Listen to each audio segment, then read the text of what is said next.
everybody. Steve Politi from NJ Advanced Media here at High Point Solutions Stadium for a Big Ten victory episode of the Rebuilding Rutgers podcast. Guys, we've done this now for 2 years. We've never had a Big Ten victory to talk about.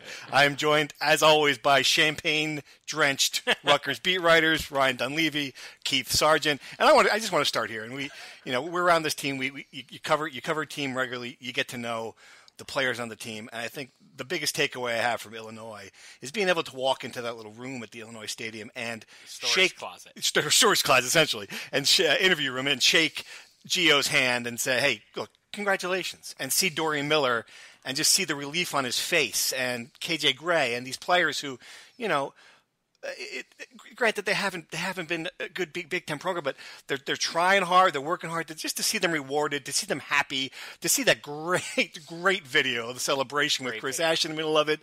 I mean, I think that they certainly earned the right for a day, just double-digit Big Ten victory on the road. That's a nice step for this program. Wait a minute, they played this weekend? I didn't cover the game. Yeah, you're not. We're gonna. So let's be clear here, okay? I did not cover the game. It's been probably 3-4 years since I didn't cover a Rutgers game in general. And so I was actually talking to a couple of Rutgers officials who told me I might not be allowed to cover another game going forward. Because Sarge, if they could have revoked your credential, they would have done so a long time ago. Let's just be clear on that. Yeah. Off what Politi said, yeah, I think that there was something to that, like just the exhale that they needed, right. And yeah, I just think that's what they need, and I don't know. I think that they were clearly the better team, which was, yeah. I mean, we talk about, there's a lot of easy stats to pull off this, that it's Chris Ash's first Big Ten win, that they snapped a 16-game Big Ten losing streak, et cetera, et cetera. To me, think about it this way. They led the game start to finish, which is the first time that they've done that, if my memory is correct, since Norris Wilson coached against Kansas while Kyle Flood was on suspension, because against an FBS team, not one of the MEAC games, because Chris Ash's only other win was New Mexico when they were losing 21-0. Kyle Flood's last win was when they were losing 52-27 and rallied against Indiana. So I think it's Norris Wilson, Kansas, is the last time they dominated a game like that. That's a long time ago. Yeah, and I guess that's the key word is dominate. And you would have taken this victory in any fashion if it took an onside kick bouncing off someone's head, return, whatever it was. But the fact that they went in there, they really were the more physical team. They pushed Illinois around. We can talk about the passing game and the lack thereof later, but they ran the ball up and down the field, and really, that's to me was a telling fact that they were stronger on both lines of scrimmage against a Big Ten team. Sarge and I have written countless stories this year on the stable of running backs or the logjam at running back. It's the thing that got me in trouble 2 years ago with the Saquon Barkley tweet, is that Rutgers had all these running backs. Well, they finally showed what that can do. If you block and you have countless running backs that you can just keep rotating in against a worn-down defensive line, you can rush for 274 yards against a team like Illinois. The question is now, and this is, how much of this was, all right, Rutgers has taken a big step forward, and how much is this that Illinois is just, bad. Bad. That was a bad team. Obviously watching from my couch, you could tell that was a bad Illinois team, and I think you pointed it out, in your post-game story was, Rutgers, the one weakness that they had, or one of the many weaknesses that they had was the secondary. Yeah. I mean, and they did not. Maybe it's because they don't have a quarterback to exploit it. But the idea that they really didn't even try to exploit that weakness until the second half was ridiculous. Yeah, incredible. I totally agree. It was like they didn't realize Jawan Harris was out on the field, and Jawan Harris played great. Don't get me wrong. 11 tackles, an interception, a forced fumble. But when a wide receiver / baseball player is playing strong safety, you have to throw the ball in his direction a couple times and test. We watch games on Sunday every week. The moment the backup cornerback goes in, the very moment he's on the field, the quarterback goes right at him, and it took him quarter and a half. Lovie Smith, a former NFL coach, believe it or not, based on some of the things that happened in that game. All right, let's go the next segment. Let's win too, and this is I thought you were just brimming with optimism in your post game video, which by the way, I was going to ask for like a proof of life based on the way that thing looked. It looked like you were being held hostage. Well, let's just in that boardroom. Let's tell the story, right? This is about inside stories. Politi and I left the stadium, forgot to do a Big Ten video. We're like, oh no, our bosses are going to be angry that we didn't do a video. Sarge is usually the video guy. He wasn't with us. We forgot about it. It was pouring rain. There was a terrible accident on our 2-hour drive home, and we were like, all right, let's do a video when we get inside the hotel. Next thing I know, you're like putting your key card in your room. You're off. I'm on the elevator. I was hoping, oh good, he just forgot the video. But then I would have done it had I known I had to rescue you from so I'm like, captivity in this video. I'm like, where am I going to do it? I walk through the courtyard. Right. I find a meeting room, so-and-so conference room. I walk in it. It's a mess. I mean, there's food everywhere, drinks everywhere. Somebody forgot to clean up after a meeting. I was like, I'm just going to do it in here. Right. So there you go. You could have put like an Illinois banner or Illinois president. But getting back to the point you made in the video was that you think Rutgers will win another Big Ten game. That's a lot. That's a hefty amount of optimism. Go ahead and explain yourself. Listen. I talked to a bunch of the team. Was very confident that they think they're going to. That after their team meeting last week, something really clicked. And Ricchino said once they get one, they're really going to roll. And everybody, as happy as they were in that moment after the press conference, every single guy I talked to post game said to me, the number one thing is we got to keep this rolling. The number one thing is we got to. So they're well aware. They were already looking ahead. And the schedule. I mean, you look at that schedule. Purdue obviously is much improved, but I think all three of us picked them to beat Purdue when the season started. So let's not pretend Purdue's world beaters. Indiana is 0-3 in the Big Ten. Maryland is wildly up and down. You have no idea what team is showing up. So to me, it's more about the schedule. Rutgers has 3 very winnable Big Ten games. I think they're playing well enough right now that they win one of those. You agree, Sarge? I agree. I think they'll win one. I'm not sure which one of those. I'd like to see Purdue. The thing about Purdue is they have even their losses have been impressive. I mean, and they're 3-3. I don't know if it comes this week, but you hit the nail on the head with Maryland. You don't know what team is going to show. And the other thing I'll add is when you lose the way Rutgers did, it's almost sometimes that losing mentality kind of seeps in. Right. Now that they finally tasted a little success, maybe they're able to build on that. We see that at every level. Maybe winning becomes contagious for them. I hate to be that guy, but I'm going to go in the other direction, and it's strictly because of what we talked about a little earlier about the pass defense. I think a team with an average, not a good passing game, with an average passing game is going to exploit it. Purdue's going to do it this week. They have a very good pass happy attack. We saw Indiana. You're taking Ohio State to overtime, Michigan to overtime. Excuse me.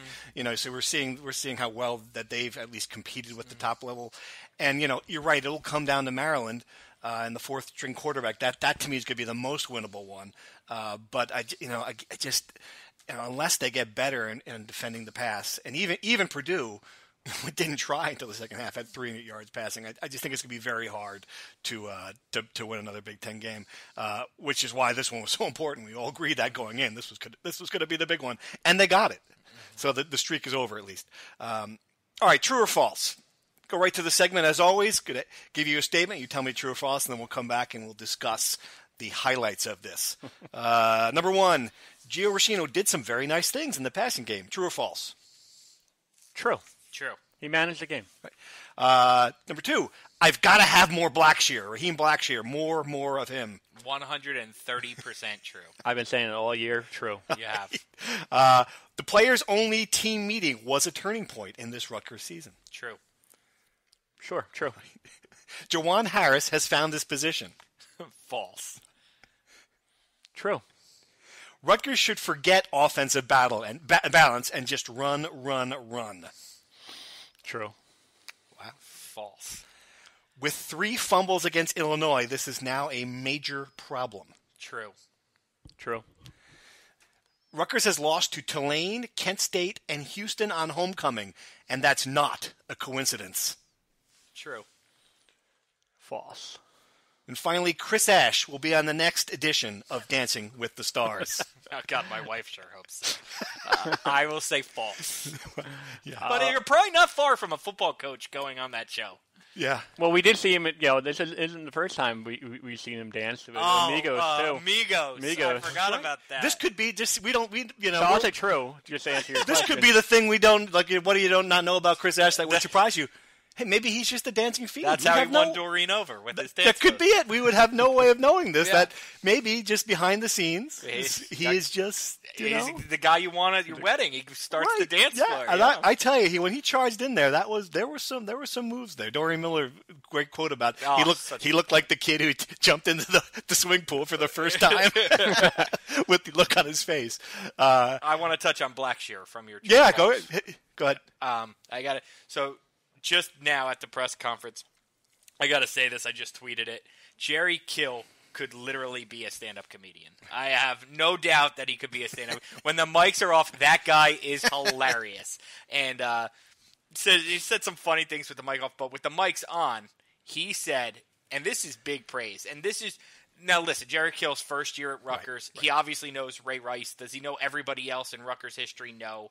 But he said, when Raheem Blackshear is done here, he could be one of the greats that has played here ever. Wow. As long as he keeps his head on straight and doesn't act like a turd. There you go. Put that in headline. Words. I mean, that goes for anybody, really. If you don't act like a turd, you've got a chance to do something. But yeah, I mean, really high praise. I mean, that is super high praise for a kid who had 6 carries. And Kill actually said Lester Erb, the running backs coach, did a great job rotating the running backs, but even Jerry Kill was like, can I get more Raheem Blackshear? When Josh Hicks went in, I was like, well, I think we've moved on from him. Let's get Blackshear. And that, because to me, that is the play of the season. When he takes off on the 19-yard run, makes a nice cut, a big hole, and initiates contact and knocks the Illinois defensive back 5 yards deep into the end zone. Kill said something about that, too. He said, I'm tired of hearing that he's a small guy. He's a powerful guy. Ask the guy he knocked off his feet in the end zone. Yeah. So And you mentioned that. Don't forget the play of the season. Could be the 41-yard run he had in the fourth quarter. That's true. That really sealed the win. That's a good point. And let's be honest. I mean, I've been saying it all year. Part of my whole thing with Blackshear, if you remember, is that they need to show that they had this freshman who kind of counters, because otherwise we'd probably be dedicating a whole segment today about Jonathan Taylor, a kid who decommitted from Rutgers, committed, and then like a day later decommitted. That kid is literally top 5, not just like the Big Ten freshman of the year. He's clearly going to be the rookie of the year. Top 5 Heisman at this point. I mean, Jonathan Taylor, is just incredible. So I mean, Rutgers kind of needed that, to kind of change that narrative. One other thing I want to throw in there, and this comes back to a discussion the three of us have a lot behind closed doors, is, to me, I'm no recruiting expert. We have Todrick for that, but. To me, the number one thing I look at when a kid commits is what were his other offers. Oh, yeah. And sometimes we look at these lists and it's like, Bucknell and Holy Cross. And in Hunter Hayek's case, maybe that's going to end up being a steal. Right. But most of the time, that kid ends up never playing and transferring out of Rutgers. Raheem Blackshear picked Rutgers over Michigan State. Yep. That's all I needed to know. Yep. And now I'm looking at this kid and saying, oh, yeah, this kid could have played at Michigan State. So there's something to that. Absolutely true. And that's one of those victories. And we've talked about a lot the fact you can't have a recruiting class of all just, hey, we think this is a diamond in the rough. You got to have some kids that are being identified by other programs, and he's one of them. Absolutely. All right, the other point in this, and to me, they found the quarterback with Gio, and I know I've kind of advocated the other two guys on this podcast. Didn't you write something about the never-ending quarterback controversy was over? But, yeah, that wasn't my finest headline. Anyway, it's over now, at least for the next 15 minutes. And what I liked that Gio did, and I don't know if Jerry Kill talked about it today or not, but in the first quarter, there were 2 plays. He rolled out to his right, and he hits Grant for 12 yards. And then 2 plays later, he rolls out to his right again, and he finds Gus Edwards down the sidelines for 33. All right, so that extending the play, moving, getting away from finding something out of nothing. I don't know why they got away from that in the game. Okay, in the second half, I think because they figured out they could run the ball at will. I think that's why they got away. So I mean, that to me is encouraging. You see this, you can see this flashes that all right, that he can give you something that Kyle Bolin could not, that Jonathan Lewis could not. I mean, totally agree on all those points, but I mean, the one thing about Gio and we saw it against Minnesota because if you remember that first start at Minnesota, played really, really well. I think close to 300 yards passing. He needs to stay healthy because, he is a guy who plays really reckless abandonment while he runs, but you can't do that in the Big Ten. And, say what you will, if they're going to count on him, if he's going to be the starter, he just needs to be able to take care of his body and slide when it's the old RG3 thing, right? Yeah. And I'm not comparing him to RG3, but the old RG3 thing was like he's a great runner, but it doesn't do any good if he misses one out of every 4 games because he's injured. Or even if he's limited, because he needs to be. He needs to be a dual threat to be effective. GR3, I'm going to call him from now on. I like that. It, see? Put it on a T-shirt, someone. I'll buy one. Says the guy who invented what fumble. Yeah. I'm on a roll this weekend. The other thing I would say with Gio is I just think he might be one of those guys. And I asked Jerry Kill this, and he said no, but I'm going to ask him again next week because I think he's going to think about it and say yes. He's going to say yes next time. I think Gio just might be one of those guys who is a better game player than a practice player. Mm-hmm. Like, we've seen him lose 3 quarterback battles here since he got here. Right. He might just be one of those guys that in practice he doesn't wow you with his skill set, but when you put him on the field, he's tough as nails. He extends plays. He's smart. He doesn't turn the ball. He does all these little things that make you a better team that maybe you don't see in the scripted, boring 2-hour practice. Doesn't come through. Handles pressure. All those things that on game day, those intangible kind of things. Right. Are we done with? You think Jonathan? Are we done with Jonathan Lewis, or is he going to still have a bigger role? No, bigger role. Well, the big news today was that Jonathan Lewis, and I noticed this in the game and asked and was told no, but yes, he got injured last week in practice. Tweaked an ankle. They say he'll be fine. But they didn't want to play it.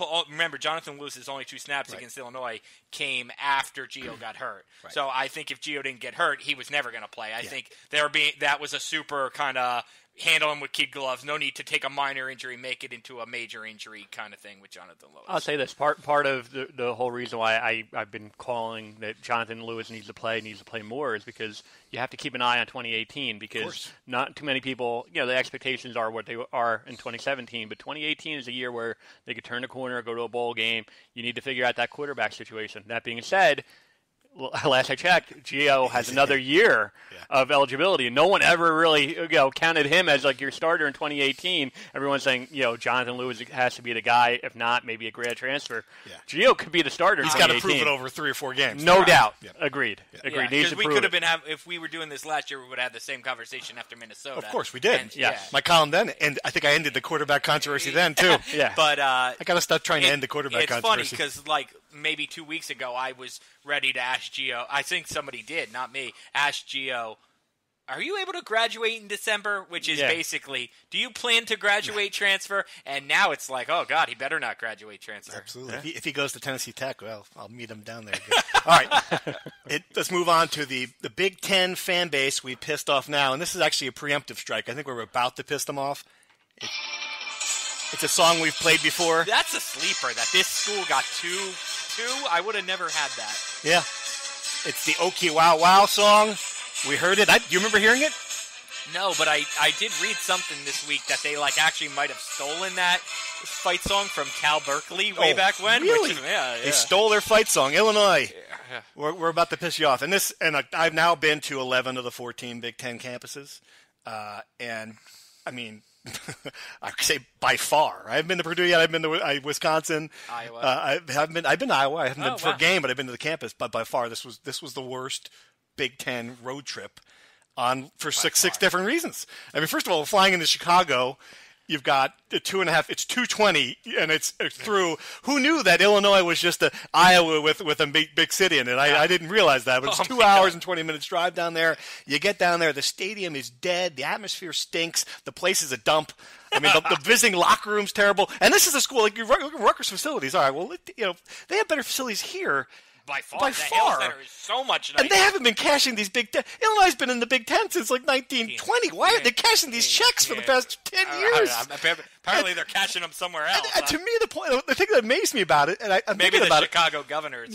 We talk about this all the time about, Rutgers has got such a long way to go to get to Ohio State and Michigan, and it's all true. But you got to remember that, Illinois in this conference, and they are not a long way from being vastly superior than that team, and then a few other. There are a few other teams that are on their level, and that's what this trip kind of drove home to me. That all right, they're a ways off. We get it. Ohio State it looks like an NFL team the way they're playing now, but the next jump is one that they can make in the near future. And that goes back to the first thing you said about being happy for the kids who.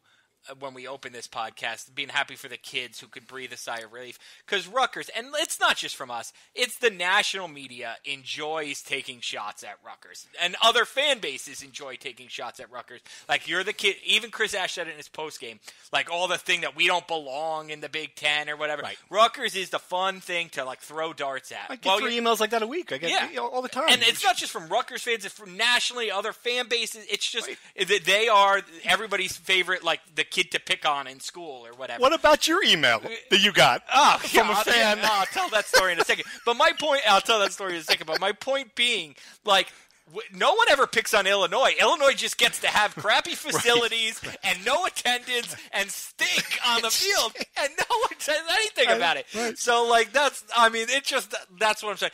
You can see why Rutgers needed to exhale, because it's like, can somebody talk about how somebody else stinks? Like, yeah. Right. I've never been so sure in any of my predictions, but I'll say this: if Illinois fans have access to the internet, this is going to be a mean tweet segment next week. We are getting some angry emails from Illinois.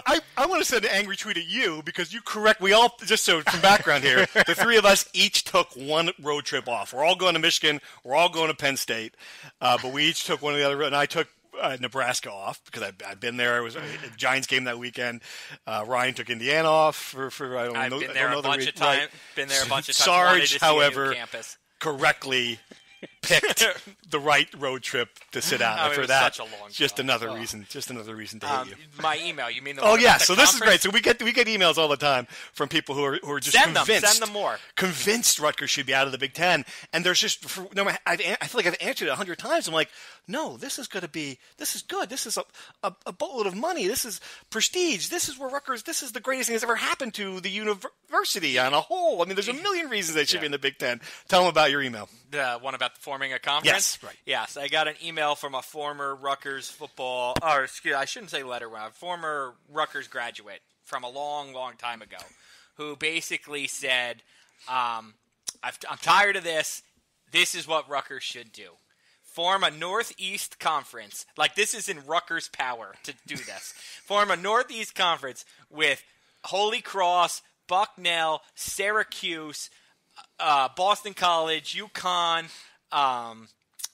Pittsburgh, Lafayette, UMass. Lehigh. So, like, Rutgers, so Pat Hobbs is going to go to Lehigh, Lafayette, Holy Cross, and say, listen, I think you need to spend millions and millions and millions of more money to join this new startup conference. Or Syracuse, which just beat Clemson, number 2, is going to say, you know what, we should scale back and play Holy Cross.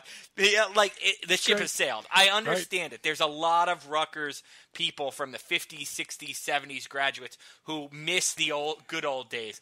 They're gone. It's never happening. The ship has sailed. Yep. This is what Rutgers is for, eternity. Until they stop playing the sport. All right, this is a good segment, actually. The good segue into the next section, which I'm calling, Does Chris Ash Have a Jeff Brohm Problem? And this is interesting. We're talking about middling Big Ten programs and Illinois, and it doesn't look like they're going anywhere. They're playing a lot of young players. Levy Smith, I mean, you said it best. Looks like he's cashing in his retirement check. This is from the outsider. Perhaps he's doing great things, and in 5 years they're going to be really good. I don't know. But Jeff Brohm comes in to a program like Purdue, which looks like your doormat, bottom feeder, recruiting at one of the worst ratings as far as the Big Ten goes, and all those rankings and whatnot.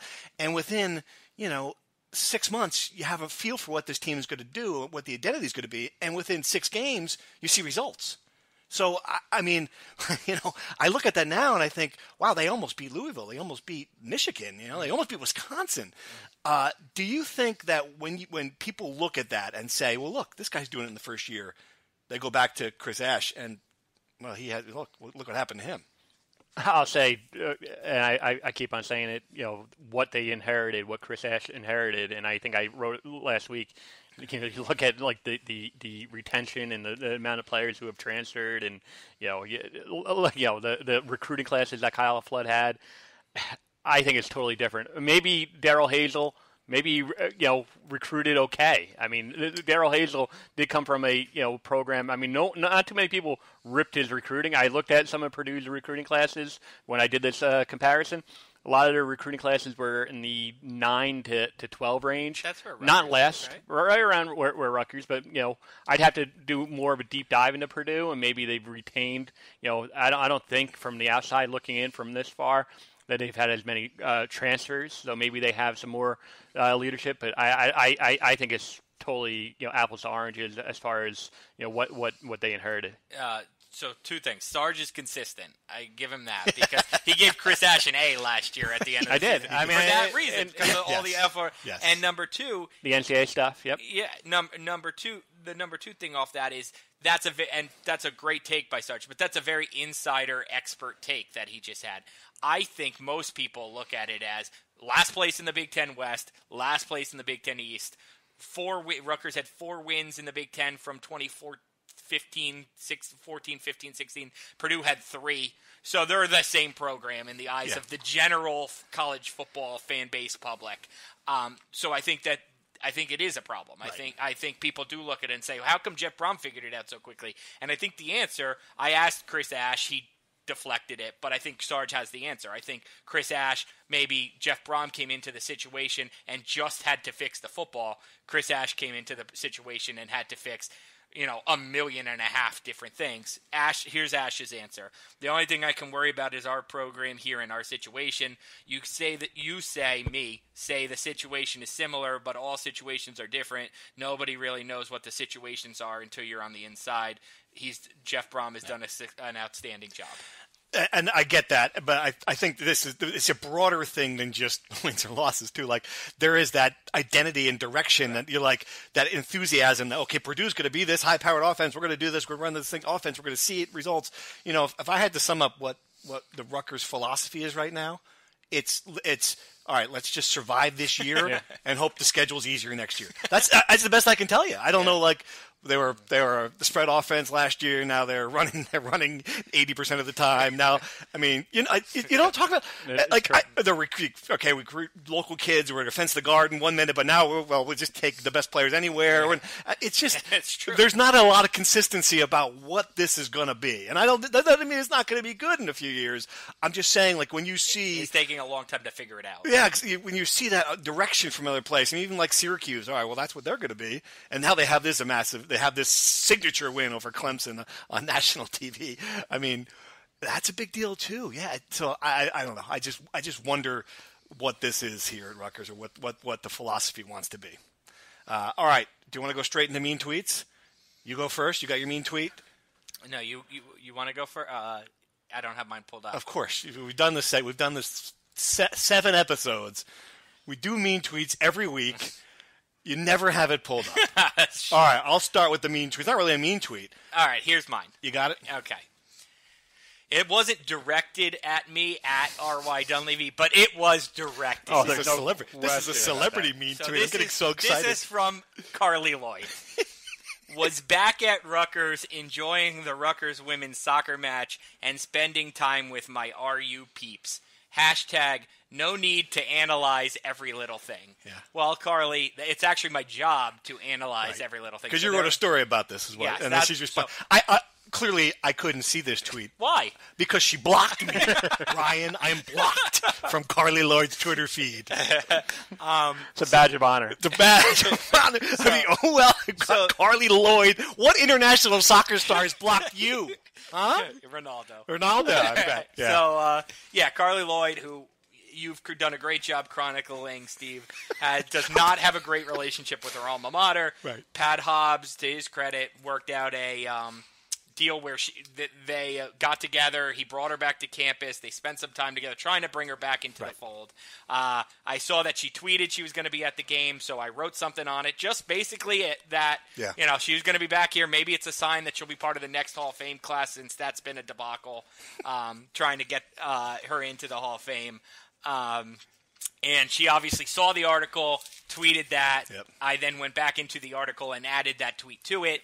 So that is kind of where things stand. This brings up an interesting question. What is that? Is something happening? Is there now a relationship? Time will tell. I mean, this is to give a little bit more of the backstory. I mean, there's some icy tension. They took her likeness from anything outside the soccer stadium for the last couple of years. I mean, there's been some icy some of it's some inside baseball, but I mean, the idea that there wasn't an issue between Carli, Lloyd, and Rutgers prior to Pat Hobbs arriving. And prior to Tim Pernetti leaving. Exactly.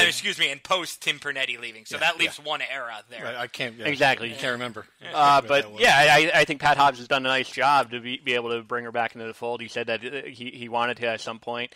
The other interesting thing she is technically has been voted into the Hall of Fame, correct, hasn't been inducted. Rutgers officials will say, well, they haven't been able to get her on the same page. Part of that might be Carli, her schedule, but she found time for this, so maybe she'll find time for that. Other thing is, shout out to my alma mater, the Daily Targum, Rutgers student newspaper, tried to get an interview with her at the game. She declined. She declined to be interviewed by the Daily Targum. Yeah, and truthfully, part of it, I felt bad that we didn't do more to try to get her, but hearing that, I mean, I knew what was going to happen. Yeah, she was not going to talk to us. So. Clearly, wasn't going to talk. And not just us, but just the media in general. All right, it's mostly us. It's mostly the guy to my left. I wrote it was a nice thing. It really was. You tried to get. That was the best part of it. You were supporting her. I was doing the best.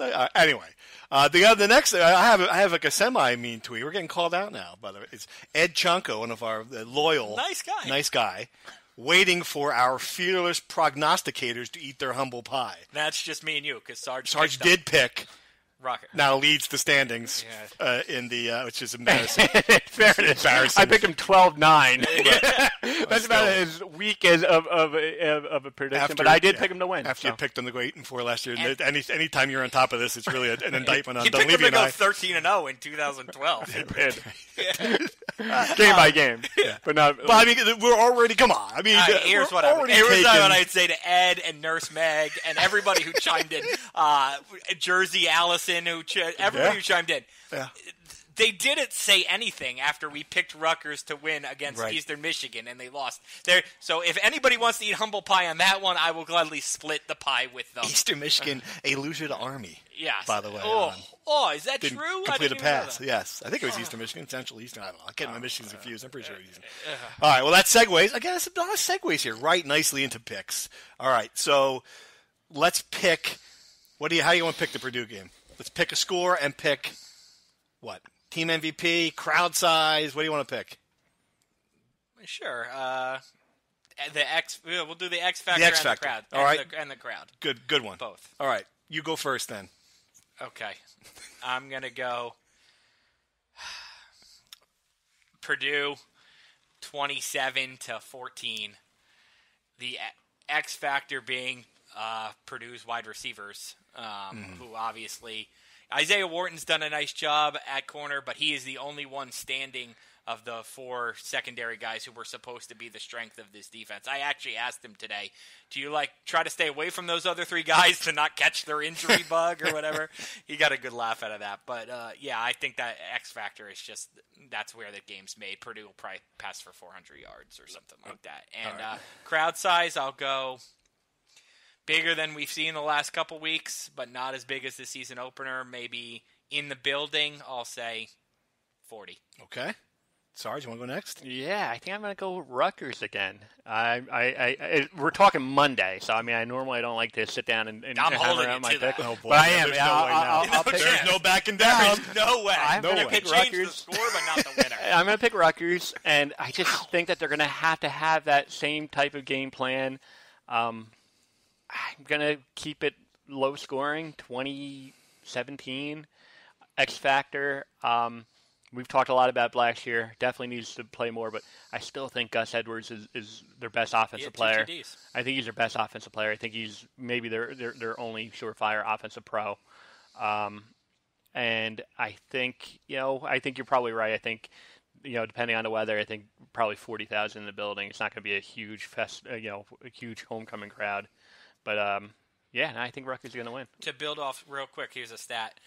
Sarge said that you have to have the same game plan. Illinois was the worst Big Ten rushing defense. Purdue was second. Wow. So it could be very much. It's strength versus weakness when Purdue throws second after Jonathan Taylor ran for 3,000 yards. So when Purdue has the ball, it's going to be strength versus weakness. Purdue passing game. When Rutgers has the ball, strength versus weakness. Rutgers rushing game. Wow. Oh, second worst. I see what you're saying. Second worst. I got you. Okay. They're right. The only team they're better than is Illinois. Okay. Right. I should correct my because people are going to say when I said only surefire offensive pro, Tariq Cole is a pro as well. But as far as playmakers, I know Janarian Grant, but he doesn't really strike you as a guy who's going to be he hasn't done much. No. So, but I think Gus Edwards is a pro. All right, your prediction.